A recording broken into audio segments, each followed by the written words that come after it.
Good evening money persons, welcome to daily మనిషి number 857. So చాలా రోజుల నుంచి మార్కెట్ ఎదురు చూస్తున్నటువంటి బడ్జెట్ డే రేపే. సో ఈసారి బడ్జెట్లోని గవర్నమెంట్ ఆఫ్ ఇండియా దగ్గర నుంచి ఏ సెక్టర్స్ రిలేటెడ్గా అనౌన్స్మెంట్స్ రావచ్చు అని చెప్పి మార్కెట్ ఎక్స్పెక్ట్ చేస్తుందో ఈరోజు డైలీ మనిషిలోని డీటెయిల్గా మాట్లాడుకుందాం. అండ్ దాంతో పాటుగా మార్కెట్లో ఉన్న ఇంపార్టెంట్ అప్డేట్స్ అండ్ రిజల్ట్స్ని వన్ బై వన్ క్విక్గా డిస్కస్ చేసేద్దాం.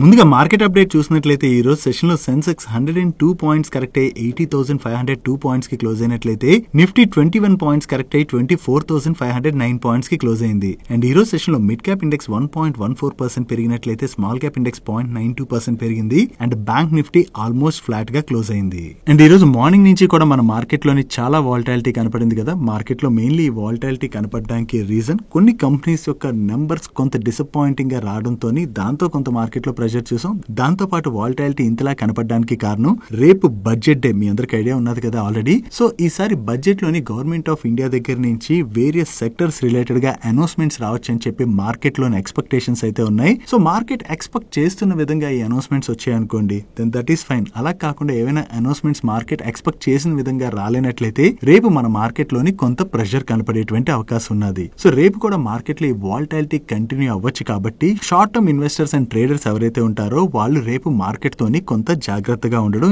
Important. And budget related expectations విషయంకి వచ్చేసరికి మెయిన్లీ ఎంప్లాయీస్ పరంగా మనం మాట్లాడుకోవాలంటే ఇన్కమ్ ట్యాక్స్ బ్రాకెట్స్ లోని గవర్నమెంట్ ఆఫ్ ఇండియా దగ్గర నుంచి కొన్ని పాజిటివ్ చేంజెస్ అయితే రావచ్చు అని చెప్పి మార్కెట్ చాలా రోజుల నుంచి ఎక్స్పెక్ట్ చేస్తుంది. సో చూడాలి, పర్సనల్ ట్యాక్స్ రిలేటెడ్ గా గవర్నమెంట్ దగ్గర నుంచి ఏవైనా పాజిటివ్ అనౌన్స్మెంట్స్ కనుక వచ్చినట్లయితే అది మిడిల్ క్లాస్ పీపుల్ కి చాలా బెనిఫిట్ కాబోతున్నట్టుగా మనం అర్థం చేసుకోవచ్చు. అండ్ వీటితో పాటుగా long term capital gain tax related గా కూడా గవర్నమెంట్ దగ్గర నుంచి కొన్ని పాజిటివ్ అనౌన్స్మెంట్స్ రావచ్చు అని చెప్పి మార్కెట్ లో ఎక్స్పెక్టేషన్స్ అయితే నడుస్తున్నాయి. సో ఈ long term capital gain tax related గా కూడా గవర్నమెంట్ నుంచి ఏదైనా అనౌన్స్మెంట్ వచ్చినట్లయితే అది ఇన్వెస్టర్స్ కి బెనిఫిట్ కానున్నది. అండ్ వీటితో పాటుగా సెక్టర్ రిలేటెడ్ అనౌన్స్మెంట్స్ విషయంకి వచ్చేసరికి ప్రతిసారి బడ్జెట్ లోని railway and defence sector related గా కొన్ని అనౌన్స్మెంట్స్ వస్తా ఉంటాయి కదా. సో ఈసారి కూడా railway and defence sector related గా గవర్నమెంట్ నుంచి కొన్ని మంచి అనౌన్స్మెంట్స్ రావచ్చు అని చెప్పే ఎక్స్పెక్టేషన్స్ ఉన్నాయి. వీటితో పాటు బీజేపీ లాస్ట్ 2 టర్మ్స్ లో కూడా ఇన్ఫ్రా సెక్టర్ పైన ఎక్కువగా ఫోకస్ చేయడం జరిగింది. సో ఈసారి కూడా ఇన్ఫ్రా సెక్టర్ పైన వీళ్ళ ఫోకస్ అయితే కంటిన్యూ అవ్వచ్చని, సో ఇన్ఫ్రా సెక్టర్ లోని కొన్ని కీ అనౌన్స్మెంట్స్ రావచ్చు అని చెప్పి ఎక్స్పెక్టేషన్స్ ఉన్నాయి. సో ఇన్ఫ్రా రిలేటెడ్ గా అనౌన్స్మెంట్స్ కనుక వచ్చినట్లయితే ఈ ఇన్ఫ్రా సెక్టర్ లో వర్క్ చేసేటువంటి కంపెనీస్ అయితే బెనిఫిట్ పొందబోతున్నట్టుగా మనం అర్థం చేసుకోవచ్చు. వీటితో పాటు ఈసారి government of India agriculture and అలాగే రూరల్ సైడ్ ఫోకస్ చాలా స్ట్రాంగ్ గా పెంచబోతున్నట్టుగా ఎక్స్పెక్టేషన్స్ అయితే నడుస్తున్నాయి. సో ఈ అగ్రి అండ్ రూరల్ సైడ్ కనుక కీ అనౌన్స్మెంట్స్ వచ్చినట్లయితే ఈ సెక్టర్స్ లో వర్క్ చేసేటువంటి కంపెనీస్ కి అయితే బెనిఫిట్ కానున్నది. అండ్ అంతేకాకుండా ప్రెసెంట్ మన కంట్రీ ఫేస్ చేస్తున్నటువంటి మేజర్ ఇష్యూ పవర్ రిలేటెడ్ గా ఇష్యూ. ఎందుకంటే మనకి పవర్ కన్సంప్షన్ ఎంతైతే జరుగుతున్నదో దానికి తగినంత పవర్ సప్లై అయితే మన దగ్గర లేదు కాబట్టి ఈ పవర్ సెక్టర్ లో అయితే గవర్నమెంట్ ఆఫ్ ఇండియా స్ట్రాంగ్ గా క్యాపెక్స్ చేయవలసి ఉన్నది. సో ఇక్కడ renewable energy sector side focus చేసినా ఈ రెన్యూబుల్ ఎనర్జీ కెపాసిటీస్ ని యాడ్ చేయాలంటే చాలా టైం పడుతుంది కాబట్టి థర్మల్ సైడ్ కూడా గవర్నమెంట్ ఆఫ్ ఇండియా కెపాసిటీస్ అయితే బాగానే బిల్డ్ చేసేటువంటి అవకాశం ఉన్నది. సో ఈసారి పవర్ సెక్టర్ రిలేటెడ్ గా గవర్నమెంట్ నుంచి ఎటువంటి అనౌన్స్మెంట్స్ వస్తాయన్నది మనం చూడాలి. అండ్ అంతేకాకుండా ప్రతిసారి సమ్మర్ టైంలోని మన కంట్రీలోని వేరియస్ స్టేట్స్ లోని వాటర్ ఇష్యూని అయితే తీవ్రంగా ఫేస్ చేస్తున్నాం కదా. రాను రాను ఈ వాటర్ ఇష్యూ అయితే బాగా పెరిగేటువంటి అవకాశం ఉన్నది కాబట్టి గవర్నమెంట్ ఆఫ్ ఇండియా దగ్గర నుంచి ఈసారి బడ్జెట్ లోని వాటర్ సెక్టర్ రిలేటెడ్ గా కూడా అనౌన్స్మెంట్స్ వచ్చేటువంటి అవకాశం ఉన్నది. వీటితో పాటు ఇంకా మనం మాట్లాడుకోవాలంటే గవర్నమెంట్ ఒక షిప్పింగ్ పాలసీనే తీసుకురావచ్చు అని చెప్పి చాలా రోజుల నుంచి న్యూస్లు వినబడుతున్నాయి. ఎందుకంటే మన కంట్రీలోని షిప్పింగ్ సెక్టర్ ని వరల్డ్ లోనే వన్ ఆఫ్ ది టాప్ కంట్రీగా మార్చాలని చెప్పి గవర్నమెంట్ ప్రయత్నిస్తున్నదని. సో దీనిలో భాగంగానే గవర్నమెంట్ అయితే ఒక కొత్త షిప్పింగ్ పాలసీని అనౌన్స్ చేయొచ్చు అని చెప్పి ఎక్స్పెక్టేషన్స్ నడుస్తున్నాయి. ఒకవేళ ఈ షిప్పింగ్ పాలసీని కనుక అనౌన్స్ చేసినట్లయితే ship building sector side work చేసేటువంటి మ్యాస్గౌండాక్ షిప్ బిల్డర్స్ కావచ్చు, కోచిన్ షిప్ యార్డ్ కావచ్చు, గార్డెన్ రిచ్ షిప్ బిల్డర్స్ కావచ్చు, ఇటువంటి కంపెనీస్ అన్ని బెనిఫిట్ పొందబోతున్నట్టుగా మనం అర్థం చేసుకోవచ్చు. ఇంకా గవర్నమెంట్ అడ్రస్ చేయవలసినటువంటి ఇష్యూస్ గురించి మనం డిస్కస్ చేసుకోవాలంటే మన కంట్రీలో అన్ఎంప్లాయ్మెంట్ ఏదైతే పెరుగుతూ వస్తుందో, సో ఈ అన్ఎంప్లాయ్మెంట్ ని అడ్రస్ చేసేందుకు కూడా గవర్నమెంట్ దగ్గర నుంచి ఏవైనా కీ అనౌన్స్మెంట్స్ వస్తాయా అన్నది మనం ట్రాక్ చేయవలసి ఉన్నది. డైలీ మార్కెట్లో వచ్చేటువంటి ఇటువంటి ఇంపార్టెంట్ అప్డేట్స్ ని మీతో డీటెయిల్ గా షేర్ చేయడానికి మన మనీ పర్స్ టీమ్ ఏవైతే ఎఫర్ట్స్ పెడుతుందో ఆ ఎఫర్ట్స్ కనుక మీకు హెల్ప్ఫుల్ అవుతున్నట్లయితే ఈ వీడియోని మర్చిపోకుండా లైక్ చేయడానికి ప్రయత్నించండి. నెక్స్ట్ టొబాకో కంపెనీస్ రిలేటెడ్ గా ఒక పాజిటివ్ అప్డేట్ ఉన్నది. ఇంటర్నేషనల్ మార్కెట్ లోని టొబాకో ప్రైస్లు అయితే కంటిన్యూస్ గా పెరుగుతున్నట్లుగా అప్డేట్స్ వస్తున్నాయి. ఈ వీకెండ్ లోని ఆంధ్రప్రదేశ్ గోపాల్పురంలోని KG Virginia tobacco cost 400 rupees వరకు పలికినట్లుగా ఇది ఆల్ టైమ్ రికార్డ్ గా అయితే చెప్తున్నారు. ఇంకా మరికొన్ని రోజులు ఈ టొబాకో ప్రైస్లు అయితే కంటిన్యూస్ గా ఇంకా పెరిగేటువంటి అవకాశం ఉన్నట్టుగా కూడా మీడియా ప్లాట్ఫామ్స్ రిపోర్ట్ చేస్తున్నాయి. సో ఈ టొబాకో ప్రైస్లు ఇంతలా పెరిగాయి అనుకోండి, టొబాకో మ్యానుఫ్యాక్చరర్స్ రిలేటెడ్ గా అది పాజిటివ్ కానున్నది. లిస్టెడ్ స్పేస్ లో టొబాకో మ్యానుఫ్యాక్చర్ చేసి ఎక్స్పోర్ట్ చేసేటువంటి కంపెనీస్ రిలేటెడ్ గా మనం మాట్లాడుకోవాలంటే మరీ ఎక్కువగా కంపెనీస్ అయితే లేవు. సో ఇది విఎస్టీ ఇండస్ట్రీస్ లాంటి కంపెనీకి అయితే పాజిటివ్ కానున్నట్టుగా మనం అర్థం చేసుకోవచ్చు. నెక్స్ట్ ఐటీ ఎంప్లాయీస్ రిలేటెడ్ గా ఒక నెగిటివ్ న్యూస్ అయితే సర్క్యులేట్ అవుతున్నది. కొన్ని ఐటీ అండ్ బీపీఓ కంపెనీస్, ఈ కంపెనీస్ లో వర్క్ చేసేటువంటి ఎంప్లాయీస్ ఇక పైన పర్ డే 14 hours వర్క్ చేయాలని చెప్పి ప్రపోజల్ అయితే తీసుకొచ్చారు. అండ్ ఈ ప్రపోజల్ ని కర్ణాటక స్టేట్ గవర్నమెంట్ అప్రూవ్ చేసేటువంటి అవకాశం ఉన్నదని చెప్పి కొన్ని మీడియా ప్లాట్ఫామ్స్ రిపోర్ట్ చేస్తున్నాయి. పర్ డే 14 hours వర్క్ చేయాలంటే దాని వల్ల ఎంప్లాయీస్ పైన చాలా స్ట్రెస్ యాడ్ అవుతుంది కదా.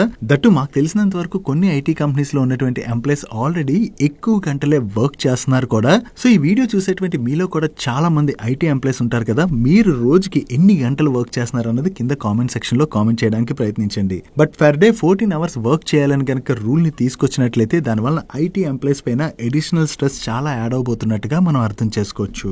నెక్స్ట్ హోమ్ టెక్స్టైల్ మ్యానుఫ్యాక్చర్ అయినటువంటి వెల్స్పన్ లివింగ్ వాల్ రిలేటెడ్ గా ఒక ఇంపార్టెంట్ అప్డేట్ ఉన్నది. ఈ వెల్స్పన్ లివింగ్ వాళ్ళ బోర్డు ఈ జూలై 24th రోజున మీట్ అయ్యి వీళ్ళ Q1 ఫైనాన్షియల్ రిజల్ట్స్ తో పాటుగా వీళ్ళ ఈక్విటీ షేర్స్ యొక్క బైబ్యాక్ ప్రపోజల్ ని కూడా కన్సిడర్ చేయబోతున్నట్టుగా అనౌన్స్ చేయడం జరిగింది. సో వీళ్ళు ఏ రూట్ లో బైబ్యాక్ చేస్తారు అండ్ ఏ ప్రైస్ లో బైబ్యాక్ చేస్తారు అన్నది మనం చూడాలి. వీళ్ళ దగ్గర నుంచి ఈ బైబ్యాక్ రిలేటెడ్ అనౌన్స్మెంట్ రావడంతోనే ఈ రోజు సెషన్ లో వెల్స్పన్ లివింగ్ స్టాక్ లో మార్నింగ్ నుండి కొంత పాజిటివ్ మొమెంటం కనపడింది. Next IT parks and data centres construct చేసేటువంటి అనంతరాజ్ స్టాక్ లో ఈ రోజు మార్నింగ్ నుంచి చాలా పాజిటివ్ మొమెంటం కనపడింది కదా. దీనికి రీజన్ ఏంటంటే ఈ అనంతరాజ్ వాళ్ళు గూగుల్ తోని ఒక ఎంఓయూ సైన్ చేయడం జరిగింది. ఈ ఎంఓయూ లో భాగంగా వీళ్ళిద్దరూ కొలాబరేట్ అయ్యి మన ఇండియాలోని public and private sector enterprises కి data centre infrastructure, DC management solutions and అలాగే క్లౌడ్ సొల్యూషన్స్ లాంటివి ఆఫర్ చేయబోతున్నట్టుగా అనౌన్స్ చేయడం జరిగింది. వీటితో పాటుగా క్లయింట్స్ కోసం AI solutions and innovative technology solutions ను కూడా డెవలప్ చేయబోతున్నట్టుగా అనౌన్స్ చేశారు. సో గూగుల్ లాంటి పెద్ద కంపెనీతో కొలాబరేట్ అయ్యి మన ఇండియాలో వీళ్ళు ఈ సొల్యూషన్స్ అన్ని ప్రొవైడ్ చేసినట్లయితే అనంతరాజ్ వాళ్ళ బిజినెస్ అయితే బాగా ఎక్స్పాండ్ అయ్యేటువంటి అవకాశం ఉన్నది కదా. సో ఇది అనంతరాజ్ వాళ్ళ రిలేటెడ్ గా పాజిటివ్. దాంతోనే ఈ రోజు సెషన్ లో అనంతరాజ్ స్టాక్ లో పాజిటివ్ మూమెంట్ కనపడింది. ఒకవేళ ఈ డేటా సెంటర్ థీమ్ రిలేటెడ్ గా మీరు ఎవరైనా ఇంట్రెస్టెడ్ గా ఉన్నట్లయితే మన ఛానల్లో ఆల్రెడీ ఈ డేటా సెంటర్ థీమ్ రిలేటెడ్ గా ఒక ఫుల్ ఫ్లెజ్డ్ అనాలిసిస్ చేస్తూ వీడియోని రిలీజ్ చేయడం జరిగింది. ఆ వీడియోని ఈ రోజు డైలీ మనీ షోకి ఎండ్ కార్డులు ఉంచుతాను, మీ ఫ్రీ టైమ్ లో మిస్ అవ్వకుండా చూడండి. Next IT products and solutions offer చేసేటువంటి జగిల్ ప్రీపెయిడ్ సొల్యూషన్స్ వాళ్ళు లైఫ్ ఇన్సూరెన్స్ సర్వీసెస్ ప్రొవైడ్ చేసేటువంటి పిఎన్బి మెట్ లైఫ్ వాళ్ళతోని ఒక అగ్రిమెంట్ లోకి ఎంటర్ అవడం జరిగింది. ఈ అగ్రిమెంట్ లో భాగంగా జగిల్ ప్రీపెయిడ్ వాళ్ళ employee expense management and benefit platform అయిన జగిల్ సేవ్ ప్లాట్ఫామ్ సర్వీసెస్ ని పిఎన్బి మెట్ లైఫ్ వాళ్ళకి వీళ్ళు ప్రొవైడ్ చేయబోతున్నారు. అండ్ ఈ కాంట్రాక్ట్ ని వీళ్ళు 3 years టైం పీరియడ్ కి గాను సైన్ చేయడం జరిగింది. నెక్స్ట్ ఐఆర్సీటీసీ వాళ్ళ రిలేటెడ్ గా స్లైట్ గా పాజిటివ్ అప్డేట్ ఉన్నది. ఈ ఐఆర్సీటీసీకి ఇప్పటి వరకు government of India schedule B status ని ఇవ్వడం జరిగింది. ఇప్పుడు వీళ్ళ స్టేటస్ ని షెడ్యూల్ బి నుంచి షెడ్యూల్ ఏ కి గవర్నమెంట్ ఆఫ్ ఇండియా అప్గ్రేడ్ చేసింది. ఈ అప్గ్రేడేషన్ లభించడానికి రీజన్ ఏంటంటే ఐఆర్సీటీసీ వాళ్ళు ట్రావెల్ అండ్ టూరిజం సెక్టర్ లో ప్రొవైడ్ చేస్తున్నటువంటి సర్వీస్ బాగుండడంతో పాటుగా వీళ్ళ financial performance and track record కూడా కంటిన్యూస్ గా మంచిగా మెయింటైన్ చేస్తుండటంతోనే ఇప్పుడు గవర్నమెంట్ ఆఫ్ ఇండియా ఐఆర్సీటీసీ యొక్క స్టేటస్ ని షెడ్యూల్ బి నుంచి షెడ్యూల్ ఏ కి అప్గ్రేడ్ చేసినట్టుగా వీళ్ళ మేనేజ్మెంట్ చెప్తుంది. సో ఇది ఐఆర్సీటీసీ రిలేటెడ్ గా మనం పాజిటివ్ గా అర్థం చేసుకోవచ్చు. నెక్స్ట్ జేఎస్డబ్ల్యూ ఎనర్జీ వాళ్ళ రిలేటెడ్ గా 2 అప్డేట్స్ ఉన్నాయి. ఈ జేఎస్డబ్ల్యూ ఎనర్జీ వాళ్ళ సబ్సిడరీ కంపెనీ అయినటువంటి జేఎస్డబ్ల్యూ నియో ఎనర్జీ లిమిటెడ్ వాళ్ళకి solar energy corporation of India limited వాళ్ళ దగ్గర నుంచి ఒక ఎల్ఓఏ రిసీవ్ చేసుకున్నారు. దీనిలో భాగంగా జేఎస్డబ్ల్యూ నియో ఎనర్జీ వాళ్ళు 500 megawatt ISTS connected solar power project ని సెటప్ చేయనున్నారు. అండ్ వీళ్ళ రిలేటెడ్ గా ఉన్నటువంటి సెకండ్ అప్డేట్, ఈ జేఎస్డబ్ల్యూ నియో ఎనర్జీ లిమిటెడ్ వాళ్ళకి కర్ణాటక రెన్యూబుల్ ఎనర్జీ లిమిటెడ్ వాళ్ళ దగ్గర నుంచి కూడా ఒక ఎల్ఓఏ వచ్చింది. దీనిలో భాగంగా కర్ణాటక పవగాడ సోలార్ పార్క్ లోని 300 మెగావాట్ సోలార్ పవర్ ప్రాజెక్ట్ ని వీళ్ళు సెటప్ చేయబోతున్నారు. సో కొత్తగా ఈ 2 కాంట్రాక్ట్స్ ఏవైతే వీళ్ళకి వచ్చాయో అది జేఎస్డబ్ల్యూ ఎనర్జీ లిమిటెడ్ రిలేటెడ్ గా మనం పాజిటివ్ గా అర్థం చేసుకోవచ్చు. నెక్స్ట్ పిఎస్యూ షిప్పింగ్ కంపెనీ అయినటువంటి గార్డెన్ రీచ్ షిప్ బిల్డర్స్ వాళ్ళు 2 నాన్ బైండింగ్ ఎంఓయూస్ లోకి ఎంటర్ అవడం జరిగింది. దీనిలో ఫస్ట్ ఎంఓయూ వీళ్ళు మెర్లిన్ హాక్ ఏరోస్పేస్ ప్రైవేట్ లిమిటెడ్ వాళ్ళతో ఎంటర్ అయ్యారు. ఈ ఎంఓయూలో భాగంగా వీళ్ళిద్దరూ కలిపి నావల్ షిప్స్ కి డోర్స్ అండ్ హ్యాచెస్ ని డెవలప్ చేయడంతో పాటు ఇండియన్ నేవీ షిప్స్ కి కాంపోజిట్ మాస్ట్ ని కూడా డెవలప్ చేయనున్నారు. అండ్ దీంతో పాటుగా మ్యారిటైమ్ అప్లికేషన్స్ కోసం hydrogen fuel cell based power generation related గా కూడా వర్క్ చేయబోతున్నారు. అండ్ వీళ్ళ second MoU Kerala state electronics development corporation limited వాళ్ళతో ఎంటర్ అవడం జరిగింది. దీనిలో భాగంగా వీళ్ళిద్దరూ కలిపి అండర్ వాటర్ సర్వేలెన్స్ కోసం ఫ్యూచరిస్టిక్ టెక్నాలజీస్ డెవలప్మెంట్ రిలేటెడ్ గా వర్క్ చేయబోతున్నారు. వీళ్ళు 2 ఎంఓఎస్ సైన్ చేశారన్న అప్డేట్ తోనే ఈ రోజు సెషన్ లో garden Reach ship builder stock positive గా రియాక్ట్ అయింది. నెక్స్ట్ రియల్ ఎస్టేట్ కంపెనీ అయినటువంటి టార్క్ లిమిటెడ్ లిమిటెడ్ వాళ్ళు యూఏఈకి చెందినటువంటి అరేబియన్ కన్స్ట్రక్షన్ కంపెనీకి వీళ్ళకి చెందినటువంటి luxury real estate development project related గా ప్రిన్సిపల్ కాంట్రాక్టర్ గా అపాయింట్ చేయడం జరిగింది. దీనిలో భాగంగా సెంట్రల్ వెస్ట్ ఢిల్లీలోని వీళ్ళు కన్స్ట్రక్ట్ చేసినటువంటి టార్క్ కైలాసతో పాటుగా గురుగాంలో వీళ్ళు డెవలప్ చేయబోయేటువంటి అప్కమింగ్ ప్రాజెక్ట్ రిలేటెడ్ గా కూడా ఈ అరేబియన్ కన్స్ట్రక్షన్ కంపెనీ వాళ్ళు ప్రిన్సిపల్ కాంట్రాక్టర్ గా వ్యవహరించనున్నారు. ఈ అరేబియన్ కన్స్ట్రక్షన్ కంపెనీకి యూఏఈ అండ్ ఇండియాలోని చాలా పెద్ద పెద్ద కన్స్ట్రక్షన్స్ చేసినటువంటి ఎక్స్పీరియన్స్ ఉన్నది. వీళ్ళని ప్రిన్సిపల్ కాంట్రాక్టర్ గా అపాయింట్ చేయడం ద్వారా వీళ్ళ కన్స్ట్రక్షన్స్ అయితే చాలా క్వాలిటీగా రాబోతున్నట్టుగా టార్క్ వాళ్ళు అనౌన్స్ చేయడం జరిగింది. వీళ్ళ అప్కమింగ్ కన్స్ట్రక్షన్స్ రిలేటెడ్ గా వీళ్ళని అపాయింట్ చేశారన్న అప్డేట్ తోనే ఈ రోజు సెషన్ లో టార్క్ స్టాక్ పాజిటివ్ గా రియాక్ట్ అయింది. నెక్స్ట్ పీసీ జ్యువెలర్స్ లిమిటెడ్ వాళ్ళు వీళ్ళ వేరియస్ బ్యాంక్స్ ఉన్నటువంటి అవుట్ స్టాండింగ్ డ్యూస్ రిలేటెడ్ గా వన్ టైం సెటిల్మెంట్ చేసుకునేందుకు గాను వీళ్ళు ప్రపోజల్ అయితే సబ్మిట్ చేశారు. దీనిలో భాగంగా ఇప్పుడు బ్యాంక్ ఆఫ్ బరోడా దగ్గర నుంచి వీళ్ళు సబ్మిట్ చేసినటువంటి వన్ టైం సెటిల్మెంట్ ప్రపోజల్ కి అప్రూవల్ వచ్చినట్టుగా వీళ్ళు షేర్ చేస్తున్నారు. సో ఈ వన్ టైం సెటిల్మెంట్ కి వీళ్ళకి అప్రూవల్ వచ్చింది కాబట్టి బ్యాంక్ ఆఫ్ బరోడాతో వీళ్ళకి ప్రీవియస్ అవుట్ స్టాండింగ్ డ్యూస్ ఏవైతే ఉన్నాయో వాటిని అయితే క్లియర్ చేసుకోనున్నారు. సో ఈ డ్యూస్ క్లియర్ చేసుకోవడం కంపెనీ రిలేటెడ్ గా పాజిటివ్ కాబట్టి ఈ రోజు సెషన్ లో పీసీ జ్యువెలర్ స్టాక్ పాజిటివ్ గా రియాక్ట్ అయింది.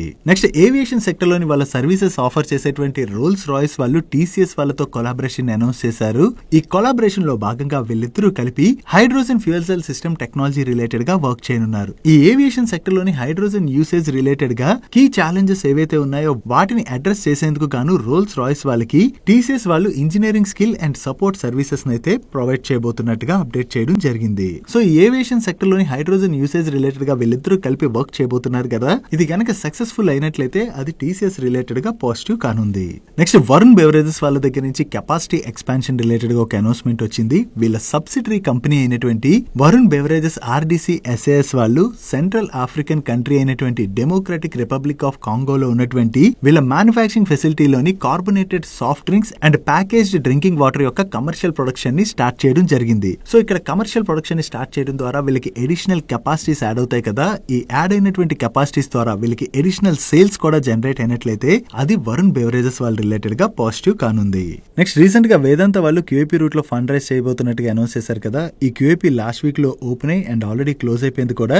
ఈ క్యూఏపీ లోని వీళ్ళు domestic institutions like Nippon India mutual fund, SBI mutual fund, ICICI mutual fund తో పాటుగా foreign institutions like Morgan స్టాన్లే, society general లాంటి వాళ్ళకి షేర్స్ ని అలాట్ చేయడం జరిగింది. అండ్ దీంతో పాటుగా రీసెంట్ గా గవర్నమెంట్ ఆఫ్ ఇండియా కర్ణాటకలో ఉన్నటువంటి Golarhatti, Malenahalli nickel chromium and PEG block related గా కండక్ట్ చేసినటువంటి ఈ ఆప్షన్ లో పార్టిసిపేట్ చేసి వేదాంత వాళ్ళు ప్రిఫర్డ్ బిడ్డర్ గా సెలెక్ట్ అవడం జరిగింది. సో ఇది వేదాంత రిలేటెడ్ గా పాజిటివ్ కాబట్టి ఈ రోజు సెషన్ లో మనకి వేదాంత స్టాక్ లో పాజిటివ్ మొమెంటం కనపడింది. నెక్స్ట్ రిలయన్స్ ఇండస్ట్రీస్ వాళ్ళ నెంబర్స్ వచ్చాయి. లాస్ట్ ఇయర్ సేమ్ క్వార్టర్ తో కంపేర్ చేస్తే ఈ క్వార్టర్ లో వీళ్ళ రెవెన్యూస్ లో 11.5% గ్రోత్ డెలివర్ చేసినట్లయితే ఎబిటాలో 2% గ్రోత్ డెలివర్ చేశారు. బట్ ప్రాఫిట్ లో మాత్రం 4.5% డ్రాప్ కనిపిస్తుంది. ఒకటి లాస్ట్ ఇయర్ సేమ్ క్వార్టర్ తో కంపేర్ చేస్తే ఈ క్వార్టర్ లోని వీళ్ళ డిప్రిసియేషన్ ఎక్స్పెన్సెస్ పెరిగాయి. ఈ డిప్రిసియేషన్ కాస్ట్ తో పాటుగా లాస్ట్ ఇయర్ సేమ్ క్వార్టర్ తో కంపేర్ చేస్తే ఈ క్వార్టర్ లో purchase of stock in trade expenses కూడా కొంచెం పెరిగాయి. దీంతోనే మనకి ప్రాఫిట్ లో డ్రాప్ కనిపిస్తుంది. బట్ ప్రీవియస్ క్వార్టర్ తో కంపేర్ చేస్తే ఈ క్వార్టర్ లోని వీళ్ళ రెవెన్యూస్ లో 2.6% డ్రాప్ కనిపిస్తున్నట్లయితే ఎబిటాలో 9.1% డ్రాప్ కనిపిస్తుంది. అండ్ ప్యాట్ లోని 17.9% డ్రాప్ కనిపిస్తుంది. మెయిన్లీ క్వార్టర్ ఆన్ క్వార్టర్ లోని వీళ్ళ నెంబర్స్ లో ఇంత డ్రాప్ కనపడడానికి రీజన్ వీళ్ళ O2C సెగ్మెంట్ ఏదైతే ఉన్నదో ఈ సెగ్మెంట్ నెంబర్స్ అయితే ఈ క్వార్టర్ లో ఇంపాక్ట్ అయ్యాయి. దాంతోనే క్వార్టర్ ఆన్ క్వార్టర్ లోని వీళ్ళ ప్రాఫిట్ లోని ఇంత డ్రాప్ కనిపిస్తుంది. ఆన్ ఫేస్ ఆఫ్ ఇట్ చూడడానికి రిలయన్స్ ఇండస్ట్రీస్ యొక్క నెంబర్స్ చాలా వీక్ గా ఉన్నట్టు కనిపిస్తున్నాయి కదా. యాక్చువల్లీ మార్కెట్ ఏ విధంగా అయితే వీళ్ళ నెంబర్స్ ఉండొచ్చు అని చెప్పి ఎక్స్పెక్ట్ చేసిందో అలాగే ఈ క్వార్టర్ నెంబర్స్ అయితే ఉన్నాయి. ఈ క్వార్టర్ లో వీళ్ళ జియో ప్లాట్ఫామ్స్ రెవెన్యూస్ లోను, ఎబిటాలోను అండ్ ప్రాఫిట్ లోను డీసెంట్ గ్రోత్ డెలివర్ చేశారు. అండ్ రీసెంట్ గా వీళ్ళు మొబైల్ టారిఫ్స్ ని కూడా పెంచారు కదా. సో కమింగ్ క్వార్టర్స్ లోని ఈ జియో ప్లాట్ఫామ్స్ నెంబర్స్ లోని ఇంకా మంచి గ్రోత్ డెలివర్ చేసేటువంటి అవకాశం ఉన్నది. నెక్స్ట్ ఈ క్వార్టర్ లోని most of the IT companies అయితే మార్కెట్ ఎక్స్పెక్ట్ చేసిన దానికన్నా కూడా కొంచెం బెటర్ నెంబర్స్ డెలివర్ చేయడంతో ఈ ఐటీ స్టాక్స్ లో అయితే మనకి పాజిటివ్ మూమెంటం కనపడింది. అండ్ వీకెండ్ లో విప్రో నెంబర్స్ అయితే వచ్చాయి. ఈ విప్రో నెంబర్స్ మార్కెట్ ఎక్స్పెక్ట్ చేసిన దానికన్నా కూడా వీక్ గా ఉండడంతోనే ఈ రోజు సెషన్ లో విప్రో స్టాక్ 9% పైనే కరెక్ట్ అయింది. Coming to their numbers last year same quarter తో కంపేర్ చేసిన ప్రీవియస్ క్వార్టర్ తో కంపేర్ చేసిన ఈ క్వార్టర్ లో వీళ్ళ ఆపరేటింగ్ రెవెన్యూలో డ్రాప్ కనిపిస్తుంది. కాకపోతే ఈ క్వార్టర్ లోని వీళ్ళ అదర్ ఇన్కమ్ సెగ్మెంట్ పెరగడంతో పాటుగా ఎక్స్పెన్సెస్ కూడా తగ్గడంతో లాస్ట్ ఇయర్ సేమ్ క్వార్టర్ తో కంపేర్ చేసిన ప్రీవియస్ క్వార్టర్ తో కంపేర్ చేసిన వీళ్ళ బాటమ్ లైన్ లో గ్రోత్ డెలివర్ చేశారు. బట్ టాప్ లైన్ లో ఈ నెంబర్స్ లో డ్రాప్ కనపడడం అండ్ మార్కెట్ ఎక్స్పెక్ట్ చేసిన దానికన్నా కూడా ఈ క్వార్టర్ లో వీళ్ళు వీక్ నెంబర్స్ డెలివర్ చేయడంతోనే ఈ రోజు సెషన్ లో విప్రో స్టాక్ లో మనకి ఇంత ప్రెషర్ కనపడింది. నెక్స్ట్ తేజస్ నెట్వర్క్స్ వాళ్ళ నెంబర్స్ వచ్చి వచ్చే లాస్ట్ ఇయర్ సేమ్ క్వార్టర్ తో కంపేర్ చేసిన ప్రీవియస్ క్వార్టర్ తో కంపేర్ చేసిన ఈ క్వార్టర్ లో వీళ్ళ ఆపరేటింగ్ రెవెన్యూలో మంచి గ్రోత్ డెలివర్ చేశారు. And last year same quarter లోని వీళ్ళు 26 crores లాస్ పోస్ట్ చేసినట్లయితే ప్రీవియస్ క్వార్టర్ లోని 146 crores ప్రాఫిట్ జనరేట్ చేశారు. అండ్ ఈ క్వార్టర్ లోని వీళ్ళు 77 crores ప్రాఫిట్ జనరేట్ చేయడం జరిగింది. సో ఇయర్ ఆన్ ఇయర్ లో చూసినట్లయితే వీళ్ళు లాస్ లోంచి ప్రాఫిట్ లోకి వచ్చారు. బట్ ప్రీవియస్ క్వార్టర్ తో కంపేర్ చేస్తే మాత్రం ఈ క్వార్టర్ ప్రాఫిట్ లో డ్రాప్ కనిపిస్తుంది. ఇక్కడ ఈ క్వార్టర్ లో ప్రాఫిట్ లో డ్రాప్ కనపడడానికి రీజన్ ఈ క్వార్టర్ లోని వీళ్ళ మెటీరియల్ కాస్ట్ బాగా పెరిగింది. ఈ మెటీరియల్ కాస్ట్ పెరగడంతోనే మనకి ప్రాఫిట్ లో డ్రాప్ కనిపిస్తుంది. ఓవరాల్ గా చూసుకుంటే తేజస్ నెట్వర్క్స్ వాళ్ళ నెంబర్స్ అయితే డీసెంట్ గానే ఉన్నాయి. కాకపోతే రీసెంట్ గా స్టాక్ లోని మంచి రన్అప్ కనపడింది కదా, దాంతో పాటుగా క్వార్టర్ ఆన్ క్వార్టర్ లో వీళ్ళ బాటమ్ లైన్ లో డ్రాప్ కనపడుతుండడంతో స్టాక్ లో అయితే ఈ రోజు సెషన్ లో కొంత ప్రెషర్ కనపడింది. అండ్ గోయింగ్ ఫార్వర్డ్ వీళ్ళు టార్గెట్ చేస్తున్నటువంటి కీ ఆపర్చునిటీస్ ని మీరు ఇక్కడ స్క్రీన్ పై చూడొచ్చు. నెక్స్ట్ ఎస్ బ్యాంక్ వాళ్ళ నెంబర్స్ వచ్చాయి. లాస్ట్ ఇయర్ సేమ్ క్వార్టర్ తో కంపేర్ చేసిన ప్రీవియస్ క్వార్టర్ తో కంపేర్ చేసిన ఈ క్వార్టర్ లోని వీళ్ళ టోటల్ అసెట్స్ లోను అడ్వాన్సెస్ లోను డీసెంట్ గ్రోత్ డెలివర్ చేశారు. అండ్ డిపాజిట్స్ లో ఇయర్ ఆన్ ఇయర్ లో మంచి గ్రోత్ డెలివర్ చేసిన ప్రీవియస్ క్వార్టర్ తో కంపేర్ చేస్తే మాత్రం 0.5% డ్రాప్ కనిపిస్తుంది. అండ్ టోటల్ డిస్బర్స్మెంట్స్ లో మాత్రం లాస్ట్ ఇయర్ సేమ్ క్వార్టర్ తో కంపేర్ చేసిన ప్రీవియస్ క్వార్టర్ తో కంపేర్ చేసిన డ్రాప్ కనిపిస్తుంది. అండ్ ఈ క్వార్టర్ లో వీళ్ళ నెట్ ఇంట్రెస్ట్ ఇన్కమ్ లో డీసెంట్ గ్రోత్ డెలివర్ చేశారు. అండ్ ప్యాట్ లో కూడా ఇయర్ ఆన్ ఇయర్ లో చూసిన క్వార్టర్ ఆన్ క్వార్టర్ లో చూసిన మంచి గ్రోత్ డెలివర్ చేయడం జరిగింది. అండ్ వీళ్ళ కాసా రేషియోలో లాస్ట్ ఇయర్ సేమ్ క్వార్టర్ తో కంపేర్ చేస్తే ఈ క్వార్టర్ లో మంచి ఇంప్రూవ్మెంటే కనిపిస్తుంది. బట్ ప్రీవియస్ క్వార్టర్ తో కంపేర్ చేస్తే మాత్రం స్లైట్ డ్రాప్ కనిపిస్తుంది. అండ్ వీళ్ళ నెట్ ఇంట్రెస్ట్ మార్జిన్ లో లాస్ట్ ఇయర్ సేమ్ క్వార్టర్ తో కంపేర్ చేస్తే ఈ క్వార్టర్ లో స్లైట్ గా డ్రాప్ కనిపిస్తున్నా ప్రీవియస్ క్వార్టర్ తో కంపేర్ చేస్తే వీళ్ళ నిమ్ ఆల్మోస్ట్ ఫ్లాట్ గా ఉంది. అండ్ ఈ క్వార్టర్ లో వీళ్ళ గ్రాస్ ఎన్పిఏ నెంబర్ లోను నెట్ ఎన్పిఏ నెంబర్ లోను డ్రాప్ కనిపిస్తుంది, విచ్ ఈస్ గుడ్. ఓవరాల్ గా ఎస్ బ్యాంక్ వాళ్ళు ఈ క్వార్టర్ లో డీసెంట్ నెంబర్స్ డెలివర్ చేయడంతో ఈ రోజు సెషన్ లో ఎస్ బ్యాంక్ స్టాక్ పాజిటివ్ గా రియాక్ట్ అయింది. నెక్స్ట్ ఈ రోజు సెషన్ లో దొడ్ల డైరీ వాళ్ళ నెంబర్స్ వచ్చాయి. లాస్ట్ ఇయర్ సేమ్ క్వార్టర్ తో కంపేర్ చేసిన ప్రీవియస్ క్వార్టర్ తో కంపేర్ చేసిన వీళ్ళ రెవెన్యూస్ లో మంచి గ్రోత్ డెలివర్ చేశారు. అండ్ ఎబిటాలో కూడా ఇయర్ ఆన్ ఇయర్ లో చూసిన క్వార్టర్ ఆన్ క్వార్టర్ లో చూసిన మంచి గ్రోత్ డెలివర్ చేయడం జరిగింది. అండ్ ప్యాట్ లో ఇయర్ ఆన్ ఇయర్ లో 85.9% గ్రోత్ డెలివర్ చేసినట్లయితే క్వార్టర్ ఆన్ క్వార్టర్ లో 38.8% గ్రోత్ డెలివర్ చేశారు. ఈవెన్ ఈ క్వార్టర్ లోని వీళ్ళ ఎబిటా మార్జిన్స్ లోను ప్యాట్ మార్జిన్స్ లో కూడా మంచి ఇంప్రూవ్మెంటే కనిపిస్తుంది. And last year same quarter తో కంపేర్ చేస్తే ఈ క్వార్టర్ లోని వీళ్ళ యావరేజ్ మిల్క్ ప్రొక్యూర్మెంట్ లోను యావరేజ్ మిల్క్ సేల్స్ లోను మంచి గ్రోత్ డెలివర్ చేశారు. ఈవెన్ కర్డ్ సేల్స్ లో కూడా ఇయర్ ఆన్ ఇయర్ లో 6.3% గ్రోత్ డెలివర్ చేయడం జరిగింది. ఓవరాల్ గా ఈ క్వార్టర్ నెంబర్స్ లోని దొడ్ల డైరీ వాళ్ళు మంచి గ్రోత్ డెలివర్ చేయడంతోనే ఈ రిజల్ట్స్ వచ్చిన తర్వాత దొడ్ల డైరీ స్టాక్ లోని జంప్ కనపడి చివరికి ఈ రోజు సెషన్ లో 7% పైనే పెరిగింది. నెక్స్ట్ హెచ్డిఎఫ్సి బ్యాంక్ వాళ్ళ నెంబర్స్ వచ్చే వీళ్ళ నెంబర్స్ ఎలా ఉన్నాయి చూద్దాం. వీళ్ళ రెవెన్యూస్ లోని లాస్ట్ ఇయర్ సేమ్ క్వార్టర్ తో కంపేర్ చేస్తే ఈ క్వార్టర్ లో 23.4% గ్రోత్ డెలివర్ చేశారు. అండ్ నెట్ ఇంట్రెస్ట్ ఇన్కమ్ లో ఇయర్ ఆన్ ఇయర్ లోని 26.4% గ్రోత్ డెలివర్ చేయడం జరిగింది. ఈవెన్ వీళ్ళ నెట్ ఇంట్రెస్ట్ మార్జిన్ లో కూడా ఈ క్వార్టర్ లోని స్లైట్ గా ఇంప్రూవ్మెంట్ కనిపిస్తుంది. అండ్ ఈ క్వార్టర్ లో వీళ్ళ ప్రొవిజన్స్ లో కూడా డ్రాప్ కనిపిస్తుంది. అండ్ వీళ్ళ ప్యాట్ లో లాస్ట్ ఇయర్ సేమ్ క్వార్టర్ తో కంపేర్ చేస్తే ఈ క్వార్టర్ లో 35.3% గ్రోత్ డెలివర్ చేశారు. అండ్ ఈ క్వార్టర్ లో వీళ్ళ కాసా డిపాజిట్స్ లోను టోటల్ డిపాజిట్స్ లో కూడా డీసెంట్ గ్రోత్ డెలివర్ చేయడం జరిగింది. కాకపోతే కనపడుతున్నటువంటి కన్సర్న్ ఏంటంటే లాస్ట్ ఇయర్ సేమ్ క్వార్టర్ తో కంపేర్ చేసిన ప్రీవియస్ క్వార్టర్ తో కంపేర్ చేసిన ఈ క్వార్టర్ లో వీళ్ళ gross NPA and net NPA కొంచెం పెరిగాయి. ఓవరాల్ గా చూసుకుంటే ఈ క్వార్టర్ లోని హెచ్డిఎఫ్సి బ్యాంక్ వాళ్ళ నెంబర్స్ లోని మరీ పెద్దగా గ్రోత్ డెలివర్ చేయలేదు, కానీ మార్కెట్ ఎక్స్పెక్టెడ్ లైన్స్ లోనే వీళ్ళ నెంబర్స్ అయితే ఉన్నాయి. నెక్స్ట్ కోటక్ బ్యాంక్ వాళ్ళ నెంబర్స్ వచ్చే వీళ్ళ నెంబర్స్ ఎలా ఉన్నాయి చూద్దాం. వీళ్ళ నెట్ ఇంట్రెస్ట్ ఇన్కమ్ లో ఇయర్ ఆన్ ఇయర్ లో డీసెంట్ గ్రోత్ డెలివర్ చేశారు. బట్ ప్రీవియస్ క్వార్టర్ తో కంపేర్ చేస్తే మాత్రం ఈ క్వార్టర్ నెట్ ఇంట్రెస్ట్ ఇన్కమ్ లో డ్రాప్ కనిపిస్తుంది. అండ్ వీళ్ళ ఆపరేటింగ్ ప్రాఫిట్ లో కూడా సేమ్ ఇయర్ ఆన్ ఇయర్ లో గ్రోత్ డెలివర్ చేసిన ప్రీవియస్ క్వార్టర్ తో కంపేర్ చేస్తే ఈ క్వార్టర్ లో డ్రాప్ కనిపిస్తుంది. అండ్ ఇయర్ ఆన్ ఇయర్ లో వీళ్ళ డిపాజిట్స్ లో డీసెంట్ గ్రోత్ డెలివర్ చేశారు.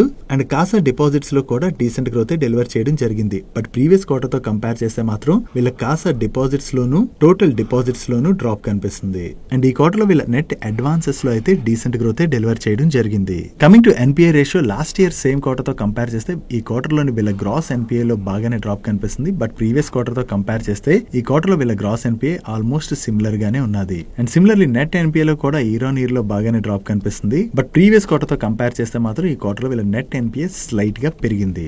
ఓవరాల్ గా ఈ క్వార్టర్ లో కోటక్ బ్యాంక్ వాళ్ళు అయితే కొంచెం మిక్స్డ్ నెంబర్స్ ని డెలివర్ చేయడం జరిగింది. మరి నెంబర్స్ ఏమంత పెద్దగా బ్యాడ్ గా లేవు, కాకపోతే కొంచెం మిక్స్డ్ నెంబర్స్ ని డెలివర్ చేయడంతో ఈ రోజు సెషన్ లో కోటక్ బ్యాంక్ స్టాక్ లో మనం ప్రెషర్ చూసాం. నెక్స్ట్ యాన్ బిజినెస్ చేసేటువంటి నితిన్ స్పిన్నర్స్ వాళ్ళ నెంబర్స్ వచ్చాయి. లాస్ట్ ఇయర్ సేమ్ క్వార్టర్ తో కంపేర్ చేసిన ప్రీవియస్ క్వార్టర్ తో కంపేర్ చేసిన ఈ క్వార్టర్ లోని వీళ్ళ ఆపరేటింగ్ రెవెన్యూలో డీసెంట్ గ్రోత్ డెలివర్ చేశారు. And last year same quarter లో వీళ్ళు 28 crores ప్యాట్ జనరేట్ చేసినట్లయితే ప్రీవియస్ క్వార్టర్ లోని 39 crores ప్యాట్ జనరేట్ చేయడం జరిగింది. అండ్ ఈ క్వార్టర్ లోని వీళ్ళు 42 crores ప్యాట్ జనరేట్ చేశారు. సో ఇయర్ ఆన్ ఇయర్ లో చూసినా, క్వార్టర్ ఆన్ క్వార్టర్ లో చూసినా వీళ్ళ టాప్ లైన్ లోను బాటమ్ లైన్ లోను మంచి గ్రోత్ డెలివర్ చేయడంతో ఈ రోజు సెషన్ లో నితిన్ స్పిన్నర్ స్టాక్ 10% పైనే పెరిగింది. నెక్స్ట్ సోలారా యాక్టివ్ ఫార్మా వాళ్ళ నెంబర్స్ వచ్చాయి. లాస్ట్ ఇయర్ సేమ్ క్వార్టర్ తో కంపేర్ చేసిన, ప్రీవియస్ క్వార్టర్ తో కంపేర్ చేసిన ఈ క్వార్టర్ లో వీళ్ళ టాప్ లైన్ లో డీసెంట్ గ్రోత్ డెలివర్ చేశారు. బట్ బాటమ్ లైన్ లో మాత్రం ఈ క్వార్టర్ లో వీళ్ళు 13.46 crores లాస్ జనరేట్ చేయడం జరిగింది. కానీ లాస్ట్ ఇయర్ సేమ్ క్వార్టర్ తో కంపేర్ చేసిన, ప్రీవియస్ క్వార్టర్ తో కంపేర్ చేసిన ఈ క్వార్టర్ లో వీళ్ళ లాస్ బాగా తగ్గడంతో ఈ రిజల్ట్స్ వచ్చిన తర్వాత సోలారా యాక్టివ్ ఫార్మా స్టాక్ లో ఒక్కసారి జంప్ కనపడి 5% పెరిగి అప్పర్ సర్క్యూట్ లో లాక్ అయిపోయింది.